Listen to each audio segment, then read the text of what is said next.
Quality और consistent performance के लिए सिर्फ सिल्वर पंप्स एंड मोटर्स, नाम याद रखना। એક 6 વર્ષના બાળકને શારીરિક પીડા અપાઈ, ગરમ ચીપિયાના ડામ અપાયા, માસૂમ બાળકની ખુશીને વેર વિખેર કરી નખાઈ, અને આ કરનાર બીજું કોઈ નહીં પણ બાળકની માં પોતે જ હતી. નમસ્કાર, આજની ક્રાઇમ કહાની સાથે હું છું ખુશ્બુ પંડ્યા.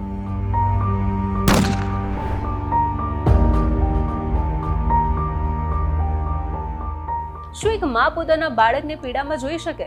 શંકાને કોઈ સ્થાન જ નથી, કેમ કે એવી કોઈ જ માં ન હોય જે પોતાના વહાલ સોયા બાળકને પીડામાં જોઈ શકે. પણ આજે જે ક્રાઇમ કહાનીમાં વાત છે તેમાં એક માતાએ તેના જ બાળકને ડામ આપ્યા છે. ચાલો જોઈએ કે શું છે આજની ક્રાઇમ કહાનીમાં. જ્યાં આગળ 6 વર્ષના બાળકને સાવકી નાની માતા અને નાનાએ ડામ આપી અને ક્રૂરતાની તમામ હદ વટાવી દીધી છે. આ ઘટના ઘટી છે અમદાવાદમાં, જ્યાં માસૂમ બાળકને તેના જ પરિવારના સભ્યો દ્વારા હેરાન કરવામાં આવતા હતા. નાનપણમાં હસવા રમવાની ઉંમરમાં બાળક સહેમાઈ ગયું, કેમ કે બાળકના મનમાં એક એવો ડર આવી ગયો કે જો હું મસ્તી કરીશ કે વાત નહીં માનું તો મમ્મી અને નાની મને મારશે. એ હદે બાળકને ડરાવીને રાખવામાં આવતો હતો કે તે કોઈને કહી પણ ન શક્યો. પણ તમને સવાલ થતો હશે ને કે આખરે કેમ આવું વર્તન? ચાલો સમજ્યા કે માં સાવકી હતી, પણ તેના પિતા તો નહોતા ને. શું તેને કંઈ ન કર્યું? તો ચાલો જાણીએ કે શું છે રિયાલિટી. ઘર જમાઈ તરીકે રહેતો અને આ બાળકને ત્યાં મૂકીને જતો, ત્યારે આ નિકુંજ પટેલ પોતાના કામ અર્થે બહારગામ પણ અનેક વખત જતો. ત્યારે તેને આ સાવકી નાની અને નાનાના ભરોસે મૂકીને જતા, અને ત્યારે આ નિકુંજ પટેલને એટલો વિશ્વાસ હતો કે તેના બાળકને તે સાચવશે અને દેખભાળ કરશે. પરંતુ અહીં તો કંઈક અલગ જ ચાલતું હતું, કારણ કે આ બાળક કોઈ પણ પ્રકાર મસ્તી કરતો તો તેના સાવકી નાની અને નાના તેને ખીજાવતા અને બોલતા હતા. એટલું જ નહીં, ગમે ત્યારે ગુસ્સો કરતા અને ત્યારબાદ તેને મારતા હતા, અને તમામ હદો આ સાવકી નાનીએ વટાવી અને તેને અલગ અલગ શરીર ઉપર ડામ પણ આપ્યા હતા. તો પિતાએ તેનું બાળક સચવાય તેથી બીજા લગ્ન કર્યા હતા અને ત્યાં ઘર જમાઈ બનીને રહેવા લાગ્યો. પણ બાળકને સાચવવું તો દૂરની વાત છે, ઉપરથી ઘરના તમામ લોકો આ બાળકને ત્રાસ આપી રહ્યા હતા.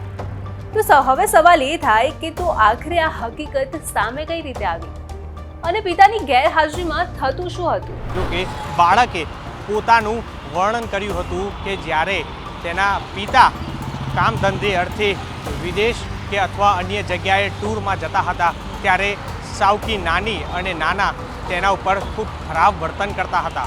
એટલું જ નહીં, સાવકી નાની દ્વારા તેને ગમે ત્યારે પણ શરીરના ભાગે તેને ડામ આપી દેતા હતા. પરંતુ તે જ્યારે પણ તેના પિતાને કહેતો, જે નિકુંજ પટેલ તેના પિતાને આ પુત્ર તેનો કહેતો, ત્યારે તે વાત માનતો ન હતો. અને આ જ રીતના છેલ્લા વર્ષથી 6 વર્ષના આ માસૂમ બાળક પીડા સહન કરતો. તો પિતાની ગેરહાજરીમાં થયેલા કૃત્યો ત્યારે સામે આવ્યું જ્યારે આ નાનું માસૂમ બાળક તેના દાદાના ઘરે ગયો. ચાલો જોઈએ કઈ રીતે આ હકીકત સામે આવી. અને ત્યારબાદ તેના દાદાના ઘરે શાહીબાગમાં તે એક વખત રોકાવા આવ્યો, અને ત્યારબાદ તેને આ પોતે તમામ વર્ણન કર્યું કે છેલ્લા ઘણા સમયથી તેને તેની સાવકી નાની નાના અને સાવકી માતા છે આ રીતના શારીરિક પીડા આપતા હતા. દાદાની સામે આ હકીકત આવતા દાદાને એટલો મોટો ઝટકો લાગ્યો કે શું ખરેખર કોઈ માસૂમ બાળક સાથે આવું વર્તન કરી શકે? તો કહેવાય છે ને કે ये कलयुग है और यहाँ कुछ भी हो सकता है.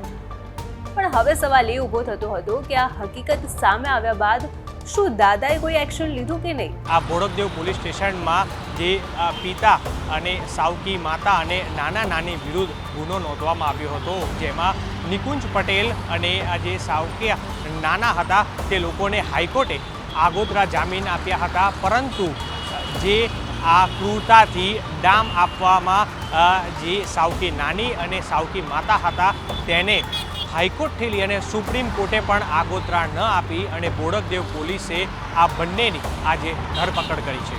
ખેર, અંતે તો તેમની ધરપકડ થઈ ગઈ, પણ એક વાત તો સાબિત થઈ કે દરેક માં યશોદા તો ન જ બની શકે. તો અત્યારે ક્રાઇમ કહાનીમાં આટલું જ. આપણે ફરી મળીશું એક નવી કહાની સાથે. નમસ્કાર.